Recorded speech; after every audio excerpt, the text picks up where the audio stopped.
Bonjour à tous et bienvenue sur Copo & Co pour ce troisième et dernier épisode consacré à la fabrication de mon dressing.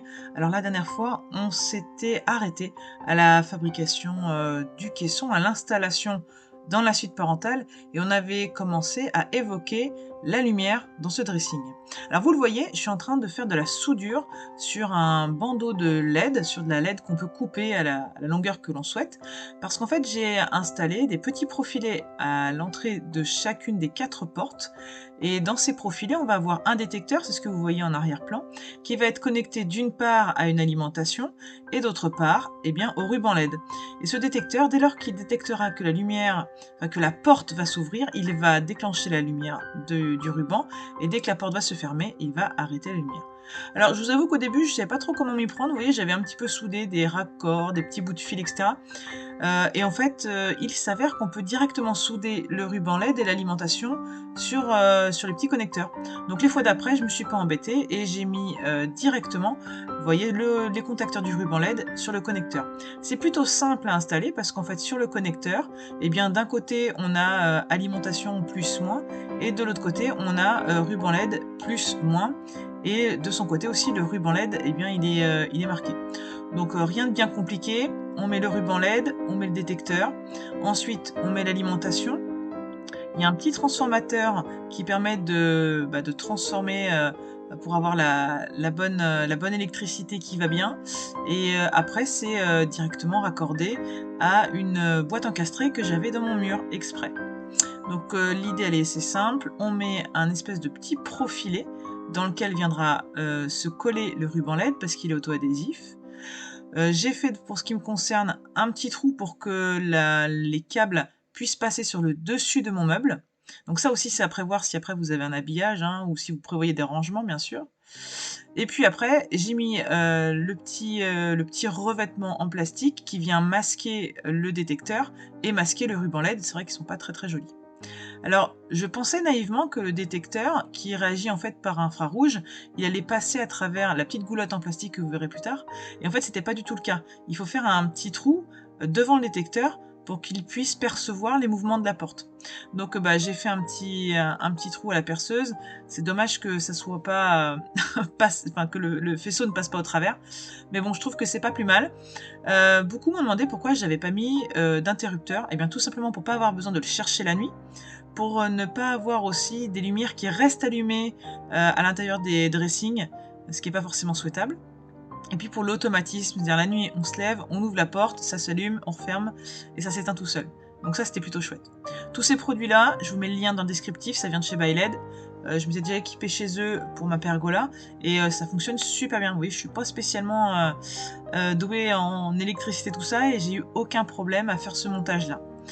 J'avais acheté des raccords rapides, des Wago qui je pensais seraient compatibles pour les fils souples, ce qui normalement était le cas, mais ça n'arrivait pas à tenir bien en place, donc j'ai mis des dominos à la place. Donc vous voyez, il y a le petit système avec ma petite pieuvre qui va à l'alimentation, qui va à une boîte de dérivation et qui est raccordé à mon gros câble. Ce gros câble, je l'avais prévu dès le début de la fabrication de mon dressing et je l'avais fait passer sur le côté de mon meuble pour pas qu'il soit pincé ou quoi que ce soit, pour que voilà, le fil soit exempt de toute contrainte. Donc tout ça est caché bien sûr sur le dessus de mon meuble et ça sera masqué dans un second temps par un habillage avec des fileurs dessus et sur les côtés. Donc vous voyez, ça prend quand même super forme. Je suis super contente de la façon dont ça a avancé. C'était vraiment pas gagné dès le début. C'est la première fois que je me lançais dans un tel projet, donc soyez-en convaincus. Si vous réfléchissez aussi à un projet similaire, il est probable que vous réussissiez. Donc je vous en parlais tout à l'heure, des petits fileurs. Là aussi, j'avais jamais fait ça. Au début, je voulais vraiment faire épouser la forme au millimètre près.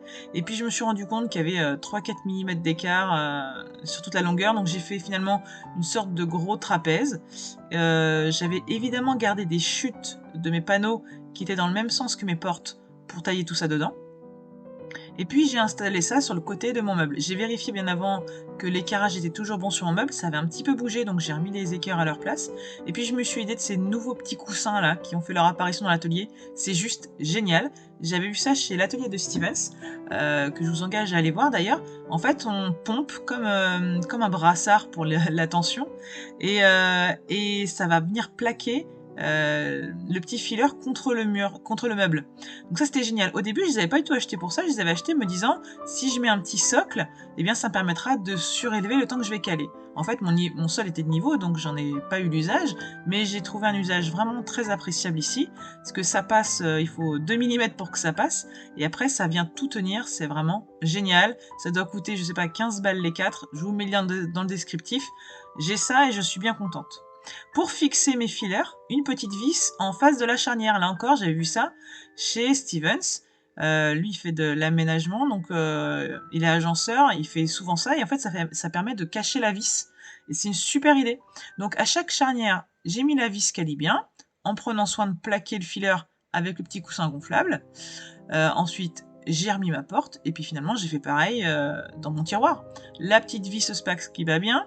Alors là j'ai réalisé qu'en fait j'avais pas pris des filetages partiels, mais ça aurait été quand même plus adapté de prendre des filetages partiels, parce que ça aurait vraiment bien plaqué les deux éléments ensemble. Bon là j'avais ça sur le chantier, donc j'ai fait un aller-retour en avant, en arrière, et puis ça finit par bien se plaquer malgré tout. Évidemment dans les tiroirs, ça devient invisible, donc on peut en mettre autant qu'on veut, ça pose pas de problème. Ça a été l'occasion du coup de finir de poser les plaintes. Donc j'ai bricolé, vous voyez, un petit retour dans une chute, collé à la Siano de chez Griffon. Ça va bien, ça va vite. Et du coup cette plainte-là, je pouvais pas la poser parce qu'elle était censée venir en appui contre le dressing, et je savais pas exactement à quelle hauteur ça viendrait. Donc je me l'étais gardée depuis des mois, et je suis vraiment contente de finir ça. Ça fait partie des petits détails qu'il faut faire tout de suite, parce que si on attend d'être dans la chambre et on se dit je le ferai dans 2 mois, on le fait jamais. Donc ça, vous voyez, nous on a pris l'habitude, tant que la pièce n'est pas entièrement finie, mais entièrement, je veux dire, même la plainte, eh ben on rentre pas dedans, sinon on sait qu'on le fera jamais. Sur la mezzanine, on l'avait pas fait, on a investi les lieux, on a mis le bureau, on a mis le reste, et puis on a mis des années à mettre les plaintes. Le petit filer du dessus, alors là je me suis fait un petit montage, vous voyez peut-être derrière, avec des petits supports qui vont me permettre de tenir le filer bien droit, bien d'équerre. Ça, c'était ma stratégie pour me dire que ça allait pouvoir tenir bien droit, bien perpendiculaire pendant que j'allais l'installer. Et surtout, je m'étais fait des petits repères pour voir où étaient ces fameux pieds-là que j'allais visser par derrière, pour pouvoir, si je le souhaitais, visser dedans. Donc là encore, je m'étais dit, ça me fera une surface d'accroche qui sera large.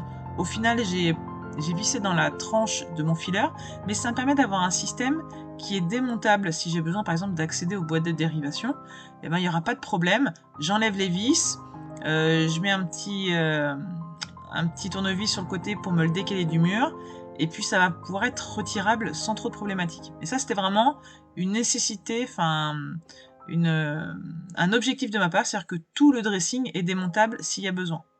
Voilà. Et de cette façon-là, je suis sûre aussi que mes fils ne seront pas endommagés, parce que en fonction de l'endroit où étaient mes fils, eh bien, j'ai fait en sorte que mon filer du haut ne les écrase pas.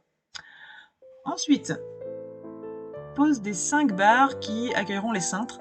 Et là, vous voyez, j'étais un petit peu,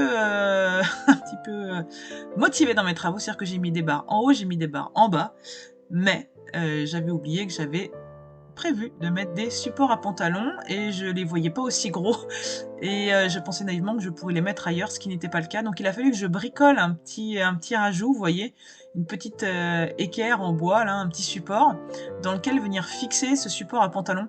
Je trouvais ça vraiment chouette, quoi. Enfin, c'était le petit craquage du dressing, le petit élément déco fonctionnel qui faisait un petit peu haut de gamme, quoi. Voilà, on se prive de rien. Quand on ouvre, ça fait classe, et on se le refuse pas. Donc le système était plutôt chouette, je crois qu'on met au moins une dizaine de pantalons sur celui-ci.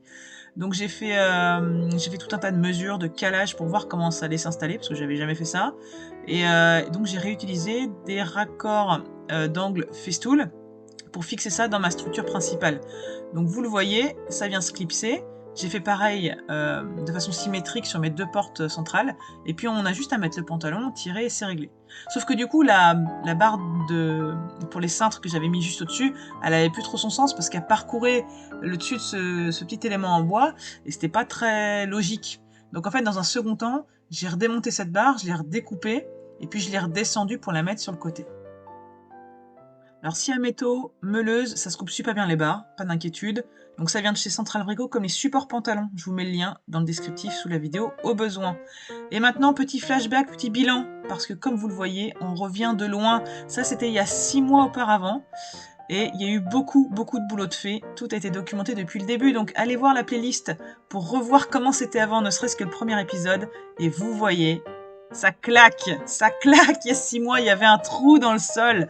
Et là, ça fait vraiment plaisir. Ça veut dire que ça y est, la réno intérieure de la maison est terminée. Je vais vous faire un petit film, je pense, qui reprend ces 6-8 mois de travaux non-stop. Et c'est vraiment gratifiant de voir que ce qu'on a imaginé en 3D, eh ben, on a réussi à le faire en vrai. Il y a évidemment des problèmes, il y a évidemment des petites surprises, des impondérables, mais c'est réussi.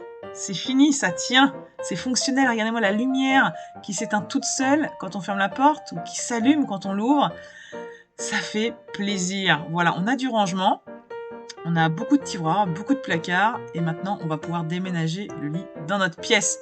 Évidemment, ce dressing, vous le savez, il est assorti à la tête de lit.